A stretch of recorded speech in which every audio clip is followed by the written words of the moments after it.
तो 2026 में आप गवर्नमेंट ई मार्केट प्लेस के ऊपर टेंडर भरने में डिफिकल्टी फेस कर रहे हो या फिर आपको समझ में नहीं आ रहा कि जेम पे टेंडर पार्टिसिपेट करना कैसे है, तो इस वीडियो में मैंने आपको बताया है कि गवर्नमेंट ई मार्केट प्लेस के ऊपर एक प्रोडक्ट कैटेगरी बेस्ड टेंडर किस तरीके से आपको पार्टिसिपेट करना है। वीडियो को आप कंप्लीट देखने के बाद गवर्नमेंट ई मार्केट प्लेस के ऊपर इजीली टेंडर पार्टिसिपेट कर पाएंगे। मैंने स्टेप बाय स्टेप आपको बताया है कि कहाँ पे आपको किन चीजों का ध्यान रखना है, किस चीज का क्या मतलब है और क्या क्या चीजें आपको पता होनी चाहिए, ताकि एक फुली कॉम्प्लाइंट टेंडर आप जेम पे सबमिट कर सको। एंड में आप इतने कॉन्फिडेंट हो जाओगे कि गवर्नमेंट ई मार्केट प्लेस के ऊपर कोई भी टेंडर आप बिल्कुल कॉन्फिडेंटली पार्टिसिपेट कर पाओगे। आइए स्टार्ट करते हैं वीडियो और समझते हैं कि एक fully compliant tender government e market place के ऊपर किस तरीके से पार्टिसिपेट किया जाता है। पार्टिसिपेशन के लिए आपको बिड सेक्शन में जाना है, लिस्ट ऑफ बिड्स पे जाना है। लिस्ट ऑफ बिड्स पे जाने के बाद सेम उसी तरीके से इंटरफेस देखने को मिलता है जैसे लॉग आउट करके देखने को मिल रहा था। बस फर्क क्या रहता है कि लॉग इन करने के बाद सॉफ्टवेयर आपको उन्हीं कैटेगरीज के टेंडर दिखाता है जिन कैटेगरीज का आपने कैटलॉगिंग कर रखा है। लॉग आउट करके आप जितने भी टेंडर जेम पे हैं सबको चेक कर सकते हो, लेकिन लॉग इन करने के बाद जिन कैटेगरीज का कैटलॉगिंग आपने कर रखा है वही देखने को मिलेगा, बाकी नहीं देखने को मिलेंगे। लेफ्ट हैंड साइड पे यहाँ पे बाय कैटेगरी का ऑप्शन आता है। बाय कैटेगरी पे जब आप क्लिक करते हो तो यहाँ पे आपको वो कैटेगरीज देखने को मिलती है जिन कैटेगरीज का कैटलॉगिंग आपने अपनी प्रोफाइल में कर रखा है। मेरी प्रोफाइल में आपको ये मल्टीपल कैटेगरीज दिख रही है क्योंकि हम इसे as a dummy profile use करते हैं, तो मल्टीपल कैटलॉग्स ऐड होते रहते हैं। आपकी प्रोफाइल में 2 4 5 कैटेगरीज दिखेंगी जिसका कैटलॉगिंग आपने कर रखा है। जिस भी कैटेगरी के टेंडर आपको पार्टिसिपेट करने हैं आप इसको सेलेक्ट करोगे तो उस कैटेगरी के टेंडर जो है वो सॉफ्टवेयर आपको दिखाने लग जाएगा। जैसे ये मैंने इस पे क्लिक किया तो शॉर्ट्स से रिलेटेड टेंडर्स आ रहे हैं। यहाँ पे कोई और कैटेगरी मुझे देखना है तो मैंने टी शर्ट पे क्लिक किया, टी शर्ट में शायद नहीं है। तो जो भी कैटेगरीज आप देखना चाहते हैं वो आपको यहाँ पे देखने को मिलती हैं। इस पे क्लिक करोगे तो उससे रिलेटेड जो टेंडर है वो आपको सॉफ्टवेयर दिखाता है।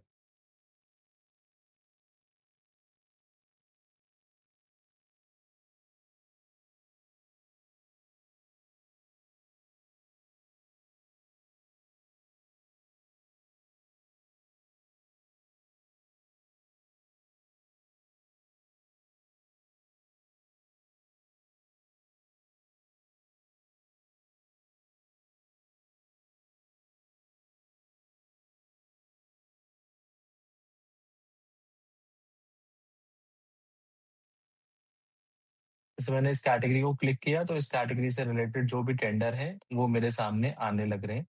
टेंडर में पार्टी से टेंडर का डॉक्यूमेंट डाउनलोड करना है तो उस पर क्लिक करोगे टेंडर नंबर पे तो टेंडर का डॉक्यूमेंट आपको डाउनलोड हो जाता है इस तरीके से। और आगे जो भी पेजेस हैं उसमें मल्टीपल जो टेंडर्स निकले होंगे वो आपको देखने को मिलते हैं। ऐसे आगे जाओगे आप।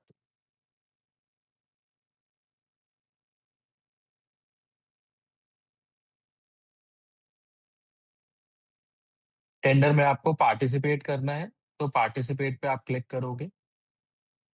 ये लैंड बॉर्डर शेयरिंग से रिलेटेड आप डिक्लेरेशन दे दोगे, सेव करोगे। सेव करने के बाद मल्टीपल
वो बंच बिड थी, उसमें एक से ज्यादा आइटम मांगे गए थे इसलिए मैंने उसे स्किप कर दिया। तो मैं एक बिड ऐसी ढूंढ रहा हूँ जहाँ पे सिंगल ही प्रोडक्ट हो, तो इसीलिए मैंने ये कैटेगरी में सर्च किया है।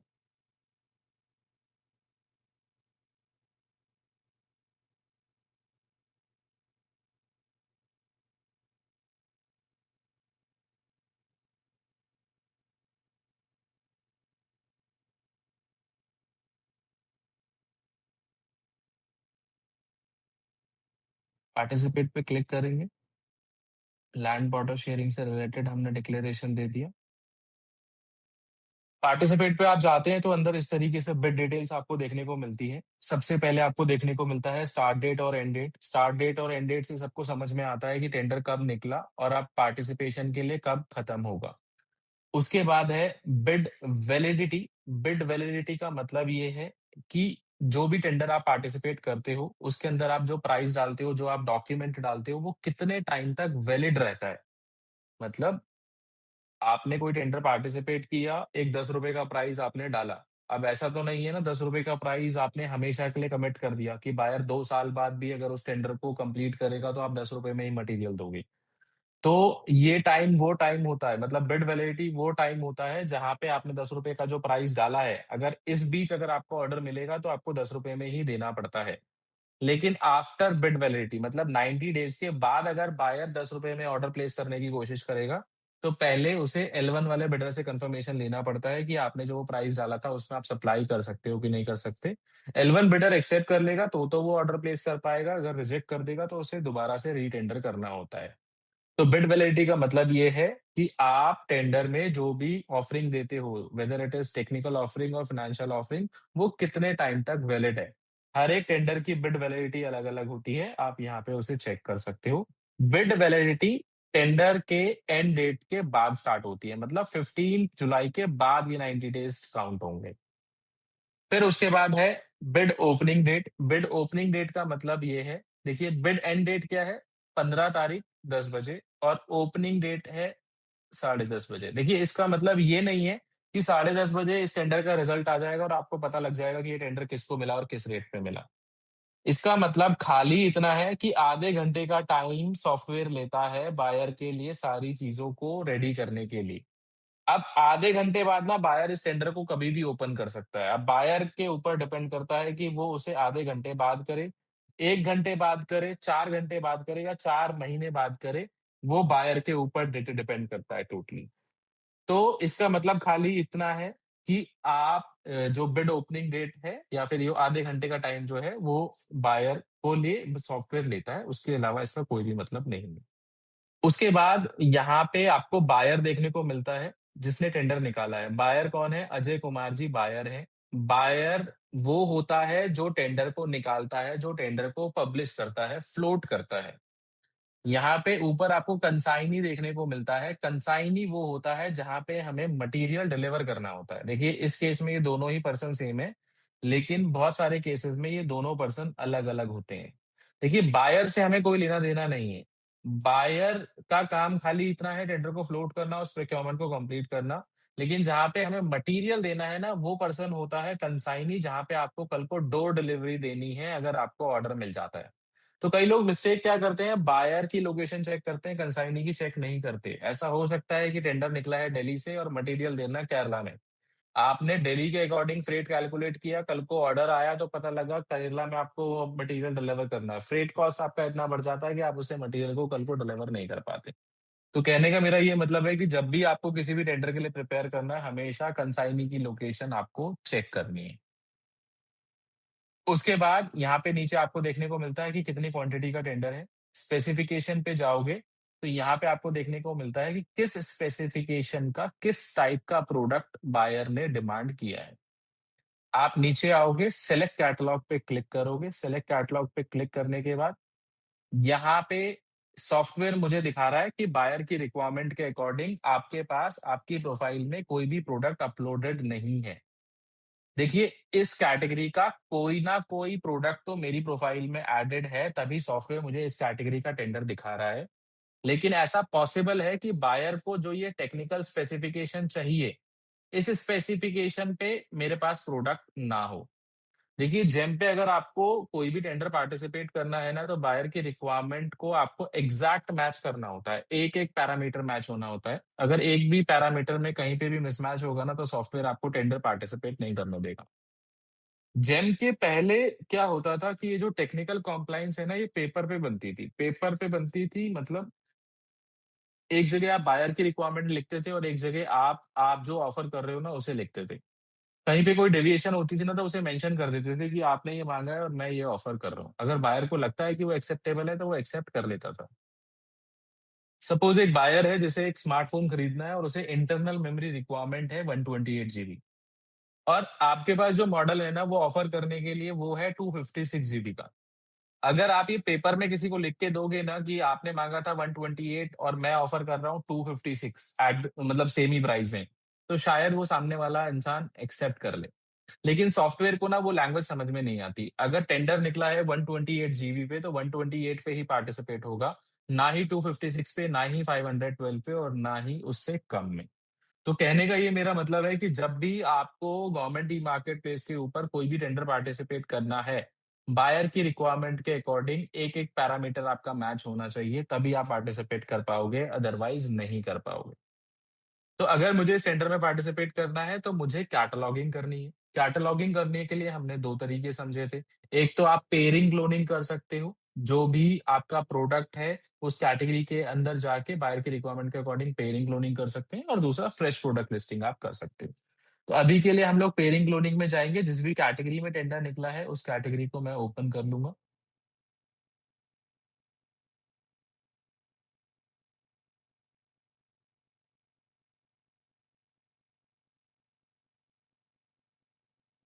कैटेगरी को मैंने ओपन किया। कैटेगरी को ओपन करने के बाद यहाँ पे लेफ्ट हैंड साइड में आपको स्पेसिफिकेशन देखने को मिलेगी कि कौन-कौन सी स्पेसिफिकेशन इस कैटेगरी के अंदर है। यही स्पेसिफिकेशन आपको टेंडर में देखने को मिलती है। देखिए, जेम कैसे वर्क करता है, कैटेगरी बना दी गई है, सेलर प्रोडक्ट अपलोड करता है, बायर खरीदता है। इसका मतलब ये है कि अगर टेंडर निकला है, तो मार्केट में उस स्पेसिफिकेशन का कोई ना कोई प्रोडक्ट प्रेज़ेंट है, तभी टेंडर निकल सकता है, अदरवाइज़ टेंडर निकलना पॉसिबल नहीं है। तो हमें एक छोटी-सी एक्टिविटी करनी है, बायर की रिक्वायरमेंट के अकॉर्डिंग प्रोडक्ट ढूँढना है। अब बायर ने यहाँ पे ये 4 पैरामीटर डिफाइन किए हैं, तो मैं यहाँ पे ये माँगा है जैसे crystallic acid present in soap, no माँगा है। तो मैंने यहाँ पे इसमें गया तो 2 पैरामीटर हैं, मैंने नो वाले को सिलेक्ट कर लिया। टोटल इस कैटेगरी के अंदर 356 प्रोडक्ट्स हैं। बायर ने नो वाला माँगा है तो मैंने नो वाले को सिलेक्ट कर लिया, बाकी के प्रोडक्ट इस टेंडर में पार्टिसिपेट नहीं कर सकते। उसके बाद बायर ने क्या माँगा है, type of packaging, plastic dispenser और बॉटल। तो मैंने यहाँ पे टाइप ऑफ पैकेजिंग में गया, अगेन यहाँ पे 3 पैरामीटर हैं। तो प्लास्टिक डिस्पेंसर एंड बॉटल वाले को अलाउ किया गया है, तो मैंने इसे सिलेक्ट कर लिया। उसके बाद बायर ने क्या माँगा है, नेट वॉल्यूम पर पैक 1 लीटर, तो मैं यहाँ पे 1 लीटर वाले साइज़ को सेलेक्ट कर लिया। एक पैरामीटर कौन-सा है, ये कन्फर्मिंग टू 41 आईएस है, तो ये तो सेम ही सब में है। अब इस कैटेगरी के अंदर ना 28 प्रोडक्ट ऐसे हैं जो इस टेंडर में पार्टिसिपेट कर सकते हैं। तो आप जिसको भी यूज़ करके पार्टिसिपेशन देना चाहते हो, आप क्या करोगे, उस प्रोडक्ट को पेयर कॉपी कर लोगे अपनी प्रोफाइल में। पेयर कॉपी करने के बाद जब वो प्रोडक्ट पब्लिश हो जाएगा, इस विंडो के अंदर आने में सॉफ्टवेयर 24 आवर्स का टाइम लगाता है। मतलब आपने बायर की रिक्वायरमेंट के अकॉर्डिंग प्रोडक्ट तो पब्लिश कर दिया, लेकिन इस विंडो के अंदर आने में, फेच करने में 24 आवर्स का टाइम सॉफ्टवेयर लगा देता है। तो करना क्या है, लास्ट मोमेंट का वेट नहीं करना है। अगर कोई टेंडर है 10 बजे 3 बजे का, 10 तारीख 3 बजे का और आप उस टेंडर को भरने के लिए 12 बजे एक्टिव हो रहे हो।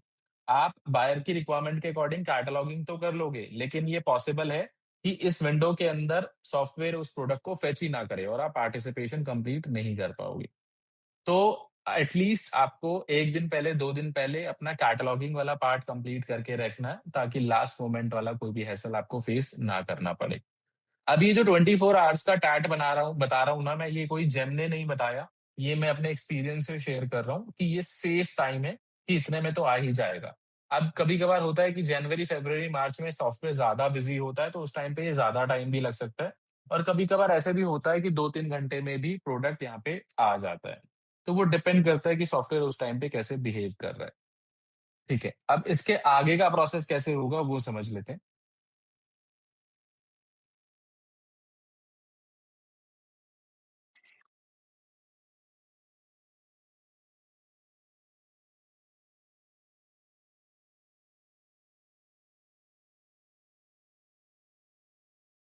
जब आपका प्रोडक्ट पब्लिश हो जाएगा, फेच हो जाएगा, बिड के अंदर क्रॉल हो जाएगा, तो आपको ना इस विंडो में देखने को मिलता है वो।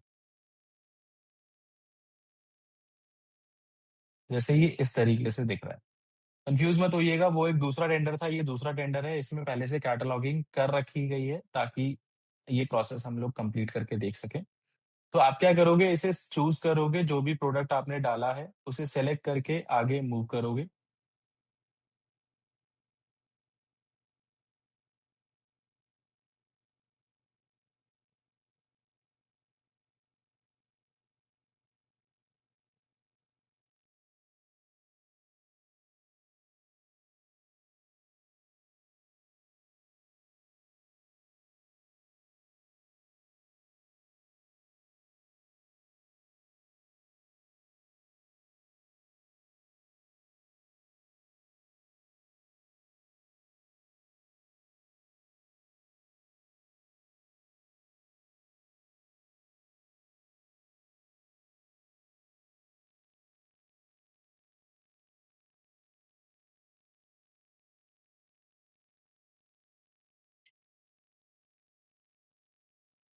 ये ना टेक्निकल एरर कभी कभार आता है कि जब आप टेंडर के अकॉर्डिंग प्रोडक्ट डाल देते हो, लेकिन ये ना एरर देता है कभी कभार ऐसे।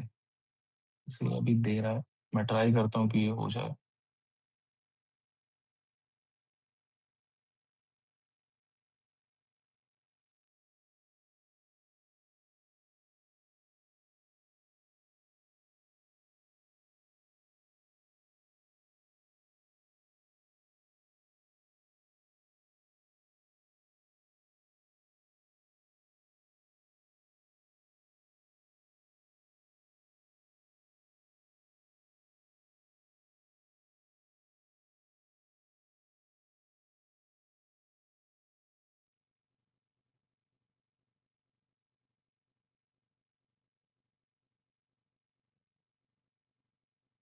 ठीक है, जैसे मल्टीपल प्रोडक्ट्स थे वहां पे ना, और बाकियों में नहीं हो रहा था, लेकिन दूसरे इसको मैंने सेलेक्ट किया तो हो गया। तो आपने प्रोडक्ट को सेलेक्ट किया, ऐसे होता नहीं है, बहुत मतलब रेयर केस में होता है, तो उसमें आप ट्राई कर सकते हैं किसी दूसरे प्रोडक्ट को ऐड करके। उसके बाद यहाँ पे आपको प्राइस डालना होता है, आपका पर यूनिट प्राइस डालना होता है। यहाँ पे टोटल क्वांटिटी बताई गई है, 20,000 रुपीज है। आपको अपना पर यूनिट प्राइस डालना है, जैसे मैंने यहाँ पे पर यूनिट प्राइस डाला, तो टोटल प्राइस से क्वांटिटी कैलकुलेट करके आपको यहाँ पे टोटल कोट दिखा दिया जाता है।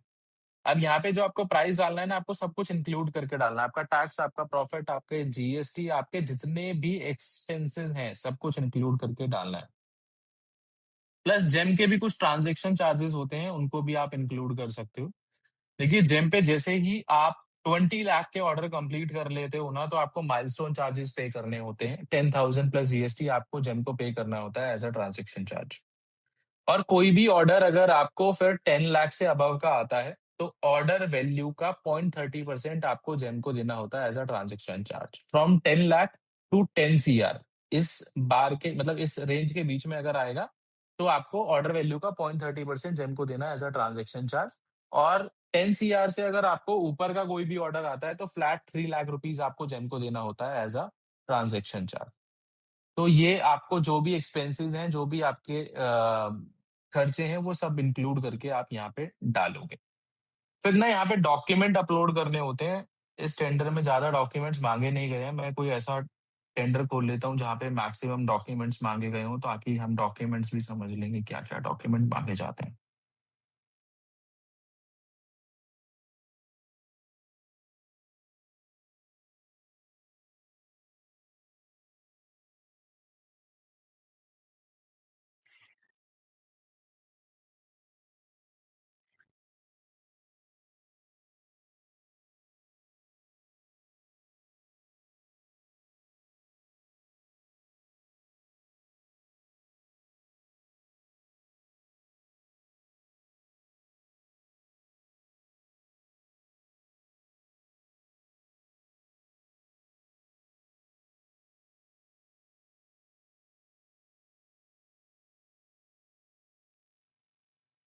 देखिए, ये जैसे टेंडर है, तो इसमें कौन कौन से डॉक्यूमेंट मांगे गए हैं, यहाँ पे ना लिखा हुआ है, डॉक्यूमेंट्स रिक्वायर्ड फ्रॉम सेलर। ये डॉक्यूमेंट्स आपको देने हैं।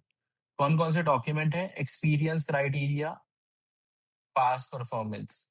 देखिए, एक्सपीरियंस क्राइटेरिया का क्या मतलब होता है? एक्सपीरियंस क्राइटेरिया में आपको पास्ट वर्क ऑर्डर देने होते हैं, सिमिलर कैटेगरी में जो आपने काम किया है उसका प्रूफ देना होता है। कितना देना होता है यहाँ पे लिखा होता है। Years of past experience required last 3 years का। तो लास्ट 3 ईयर्स में जो भी आपने काम किया है, जो भी इस कैटेगरी के अंदर आपने ऑर्डर लिए हैं, उसका आप प्रूफ दोगे। आपके पास जो भी परचेज़ ऑर्डर है, आपके पास कोई बिल है, आपके पास कोई कंप्लीशन सर्टिफिकेट है, तो आप यहाँ पे वो फर्निश कर सकते हो। उसके बाद है यहाँ पे पास्ट परफॉर्मेंस। पास्ट परफॉर्मेंस में भी आपको पास्ट वर्क ऑर्डर ही देने होते हैं। लेकिन डिफरेंस क्या होता है? एक्सपीरियंस क्राइटेरिया और पास्ट परफॉर्मेंस में डिफरेंस क्या होता है, ये समझिएगा। एक्सपीरियंस क्राइटेरिया में ना बायर ने ये बोला है कि 3 साल का एक्सपीरियंस होना चाहिए। यहाँ पे बायर खाली ये देखना चाहता है कि आपकी जो कंपनी है वो लास्ट 3 सालों में सिमिलर कैटेगरी में काम करती भी है कि नहीं करती। अब ये टेंडर है कंप्यूटर का, ऐसा तो नहीं है कि भैया पहले आप फर्नीचर करते थे और अभी आप क्या करने लग गए, आईटी करने लग गए। तो वो कैसे पता लगेगा? वो आपके पास वर्क ऑर्डर देख के पता लगेगा। तो यहाँ पे बायर का मोटो खाली इतना है कि वो चेक करना चाहता है कि आपकी कैटेगरी, आपकी जो कंपनी है सेम कैटेगरी में डील करती है कि नहीं करती। यहाँ पे बायर ने ये डिफाइन नहीं किया कि आपने इतनी क्वांटिटी करा होना चाहिए या फिर इतने लाख का काम करा होना चाहिए। वहां पे खाली वो ये देखना चाहता है कि आपकी कंपनी एक्टिव है कि नहीं है सिमिलर कैटेगरी में। लेकिन पास्ट परफॉर्मेंस में ना यहाँ पे डिफाइन कर दिया जाता है कि कितना पास्ट परफॉर्मेंस रिक्वायर्ड है। जैसे 10% रिक्वायर्ड है। अब ये जो पास्ट परफॉर्मेंस है ना, पहले क्वांटिटी वाइज कैलकुलेट होता है और फिर वैल्यू वाइज होता है। मतलब अगर आप कोई टेंडर पार्टिसिपेट कर रहे हो जिसमें 100 क्वांटिटी डिमांड करी गई है, तो 100 क्वांटिटी मतलब 100 क्वांटिटी का 10%, 10 क्वांटिटी का आपने पहले वर्क कंप्लीट करा होना चाहिए, उसका प्रूफ आपको देना है। लेकिन जिस केस में क्वांटिटी ही सिंगल है, तो क्वांटिटी वन का तो 10% कुछ नहीं होगा ना, तो उस केस में वैल्यू वाइज कैलकुलेशन होती है कि अगर लमसम ऑर्डर वैल्यू उस टेंडर की 1 करोड़ रुपए है, तो 1 करोड़ का 10% कितना हो गया? 10 लाख रुपए का आपने काम करा होना चाहिए, वो आपको वहां पे सबमिट करना है। फिर उसके बाद है यहाँ पे बिडर टर्नओवर। बिडर टर्नओवर में आपको अपना टर्नओवर देना है। आपका सीए आपका एक टर्नओवर सर्टिफिकेट बना के दे देगा। उसको आपको वहाँ पे अब सबमिट करना है। हालाँकि टर्नओवर में आप ज़्यादा कुछ कर नहीं कर सकते, जो भी आपकी टर्नओवर होगी एज़ पर एक्चुअल वो बना के दे देगा, उसी को आप अपलोड करोगे। टेंडर में वैसे यहाँ पे लिखा रहता है कि कितनी टर्नओवर रिक्वायर्ड है बिड में क्वालिफिकेशन के लिए। लेकिन जैसे इसमें ये लिखा हुआ है, average annual of the turnover bidder required 500 lakhs in 3 years, तो वो आपको यहाँ पे देना है। लेकिन इसमें आप कुछ नहीं कर सकते, एज़ पर एक्चुअल जो भी होगा वो डिक्लेयर करके आपको यहाँ पे अपलोड करना है। उसके बाद है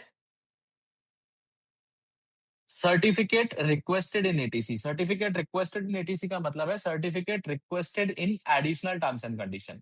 एडिशनल टर्म्स एंड कंडीशन कहाँ देखने को मिलती है? जब आप टेंडर पार्टिसिपेट करते हैं, जैसे हम ये कर रहे थे, तो यहाँ पे आपको ये जो टर्म्स एंड कंडीशन है, कंसाइनी के ऊपर टर्म्स एंड कंडीशन है, यहाँ पे आपको एडिशनल टर्म्स एंड कंडीशन देखने को मिलती है। तो यहाँ पे आपको देखना है कि कौन कौन से डॉक्यूमेंट्स या फिर कौन कौन सी कंडीशंस यहाँ पे बायर ने डाली है, इनको आपको पढ़ना है और फिर वहां पे जो भी डॉक्यूमेंट मांगा गया है वो आपको अपलोड करना है। अब जैसे यहाँ पे बोला गया है, bidder should upload valid manufacturing certificate license, bidder should upload duly signed specification compliance statement. अब यहाँ पे जो डॉक्यूमेंट्स होते हैं ना, कुछ तो जेनरिक होते हैं, आपको इन्फॉर्मेशन के लिए बताए जाते हैं। तो उसमें तो क्या करना है ना, आपको एक खाली बिड एक्सेप्टेंस देना है कि हमने आपका टेंडर का डॉक्यूमेंट या फिर कंडीशन पढ़ लिया। हम रेडी हैं आपकी कंडीशन के अकॉर्डिंग इस टेंडर को एग्जीक्यूट करने के लिए, अगर हमें कल को टेंडर मिलता है। जो भी लैंग्वेज आप लिखना चाहे वो आप यहाँ पे बिड एक्सेप्टेंस लेटर अपलोड कर देंगे। लेकिन जहां पे ये इस तरीके के डॉक्यूमेंट मांगे हैं कि आईएसओ देना है, मैन्युफैक्चरिंग लाइसेंस देना है, तो वहां पे खाली एक्सेप्टेंस से नहीं होगा, यहाँ पे वो डॉक्यूमेंट भी आपको लगाने पड़ेंगे। तो यहाँ पे आप पूरा इसे पढ़ लोगे, जो भी डॉक्यूमेंट मांगा है उसे आप वहां पे अपलोड करोगे। उसके बाद है OEM authorization certificate. OEM authorization certificate में आपको क्या करना है? अगर आप एक रीसेलर हैं, किसी दूसरे का प्रोडक्ट सेल करते हैं, तो उससे ऑथराइजेशन सर्टिफिकेट लेके आप डालेंगे। और अगर आप खुद ही उस प्रोडक्ट को बनाते हैं, आप ओईएम है, तो आप सेल्फ डिक्लेरेशन दे देंगे कि मैं ही इस प्रोडक्ट का ओईएम हूँ और इससे रिलेटेड जो भी रिस्पॉन्सिबिलिटी जिम्मेदारी है मैं ही लेता हूँ। जो भी लैंग्वेज लिखना चाहें आप लिख सकते हैं। उसके बाद है OEM annual turnover. OEM annual turnover में अगेन अगर आप खुद ओईएम है तो आपका टर्नओवर सर्टिफिकेट रिपीट होगा। अगर आप किसी और दूसरे प्रोडक्ट, किसी दूसरे से प्रोडक्ट लेके सेल कर रहे हैं, तो उसका ओईएम एनुअल टर्नओवर सर्टिफिकेट आपको लेके देना है। ये एडिशनल डॉक्यूमेंट वन, ये एडिशनल डॉक्यूमेंट रिक्वेस्टेड इन एटीसी, ये क्या होता है? देखिए ये कुछ नहीं होता, ये एक्स्ट्रा स्पेस आपको दिया जाता है। देखिए बायर ने एटीसी में यहाँ पे मल्टीपल डॉक्यूमेंट्स मांग लिए, लेकिन जेम पे जो फाइल अपलोड होती है ना, वो मैक्सिमम 10 MB की होती है। तो अगर आपका जो प्रोफाइल है वो यहाँ पे अकोमोडेट नहीं हो रहा, तो एडिशनल डॉक्यूमेंट 1 का ऑप्शन यहाँ पे आ जाता है। तो वहाँ पे जो वो फाइल्स हैं आप वहाँ पे डाल सकते हो। खाली उसका मतलब इतना ही है, उससे ज़्यादा कुछ नहीं। उसके बाद है यहाँ पे compliance of BOQ specification. Compliance of BOQ specification का आपको क्या करना है? आपको लेटर हेड पे एक कॉम्प्लायंस शीट बना के देनी होती है। एक जगह आप बायर की रिक्वायरमेंट लिखेंगे और एक जगह आप जो ऑफर कर रहे हैं उसे वहां पे मेंशन करेंगे। मैं दिखा देता हूँ कि किस तरीके से आपको बनानी होती है।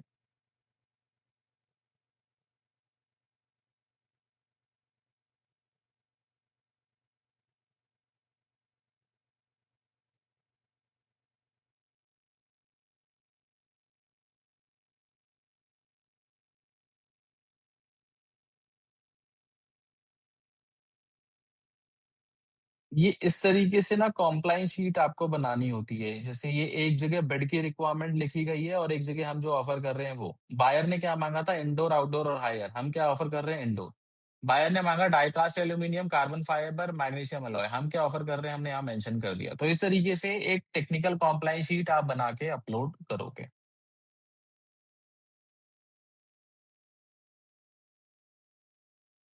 उसके बाद और भी कुछ डॉक्यूमेंट्स होते हैं, जैसे मेक इन इंडिया सर्टिफिकेट मांगा गया है, तो मेक इन इंडिया सर्टिफिकेट आप अपने लेटर हेड पे डिक्लेयर करोगे कि आपके प्रोडक्ट के अंदर लोकल कंटेंट कितना है, उसे आप डिक्लेयर करके वहां पे लगाओगे। और टेंडर डॉक्यूमेंट को आपको पूरा पढ़ना है। आपको एटीसी ना टेंडर डॉक्यूमेंट के लास्ट में भी देखने को मिलती है। जो टेंडर डॉक्यूमेंट का लास्ट पेज होता है, यहाँ पे आपको देखने को मिलती है buyer added bid specific terms and condition. यहाँ पे आपको पूरा पढ़ लेना है। ये जैसे इन्होंने यहाँ पे भी एक फाइल अपलोड कर रखी है, इस फाइल में भी देख लोगे कि आप क्या है, जो भी डॉक्यूमेंट है उनको आपको अपलोड करना है टेंडर के अगेंस्ट में। जैसे मैंने ये अपलोड कर दिए यहाँ पे।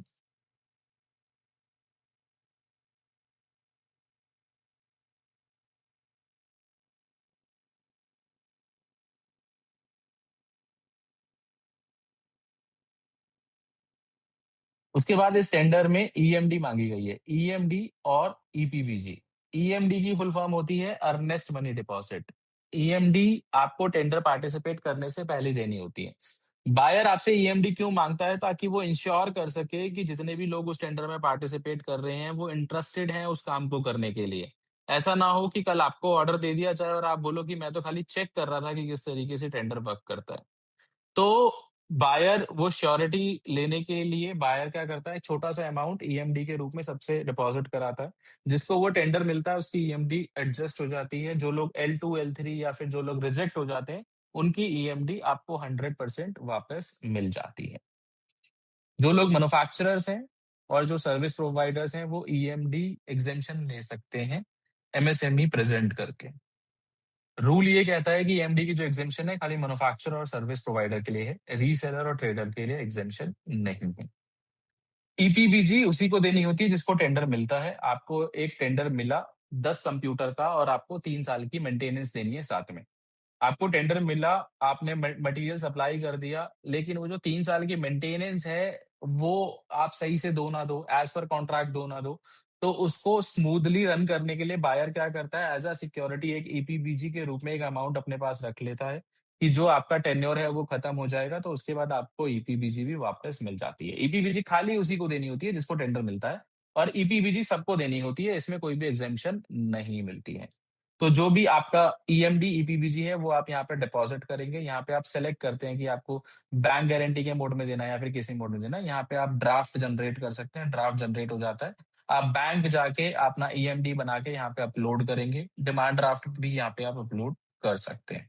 जो एग्जेम्पशन ले रहे हैं, तो यहाँ पे अपलोड डॉक्यूमेंट में यहाँ पे ऑप्शन आ रहा था, are you manufacturing MSE of this product? तो मैंने इसे यस किया और एमएसएमई अपलोड करा है यहाँ पे, तो वो फिर एग्जेम्पशन मुझे यहाँ पे मिल जाता है। सेव करोगे, सेव करने के बाद ये जो लास्ट स्टेप है हमारा ओटीपी का है, वेरीफाई विद ओटीपी करोगे, आपके रजिस्टर कॉन्टैक्ट नंबर पे ओटीपी आएगा, ओटीपी डालेंगे और ओटीपी डाल के इस टेंडर को हम लोग सबमिट करेंगे। मैंने ओटीपी डाला, टेंडर सबमिट हो गया। टेंडर सबमिट होने के बाद बिड पार्टिसिपेशन डॉक्यूमेंट यहाँ पे जनरेट हो जाता है, आप इसे सेव करके रख सकते हैं। टेंडर सबमिशन के बाद मुझे रियलाइज होता है कि मैंने प्राइस डाल दिया या फिर कोई भी चीज गलत डाल दी है, तो यहाँ पे विड्रॉ बिड का ऑप्शन आता है। आप 3 बार विड्रॉ कर सकते हो जब तक इसकी डेडलाइन क्लोज नहीं हो जाती। एक बार अगर डेडलाइन क्लोज़ हो गई, तो फिर आप विथड्रॉ नहीं कर सकते। मैंने यहाँ पे इसे विथड्रॉ कर लिया और यहाँ पे रीपार्टिसिपेट का ऑप्शन मेरे लिए आ रहा है। तो ये था हमारा आज का वीडियो टेंडर पार्टिसिपेशन के ऊपर। आई होप आप लोगों को समझ में आया होगा। कोई भी डाउट, कोई क्वेश्चन है तो कमेंट करके आप ज़रूर बता सकते हैं। डिस्क्रिप्शन में मेरा ईमेल एड्रेस भी दिया हुआ है, आप मुझे ईमेल भी कर सकते हैं। और वीडियो कैसी लगी है मुझे कमेंट करके ज़रूर बताइएगा, और हर एक उनसे इंसान के साथ शेयर करिएगा जिसको इसकी ज़रूरत है। जल्दी मिलेंगे नई वीडियो के साथ, तब तक के लिए थैंक यू सो मच।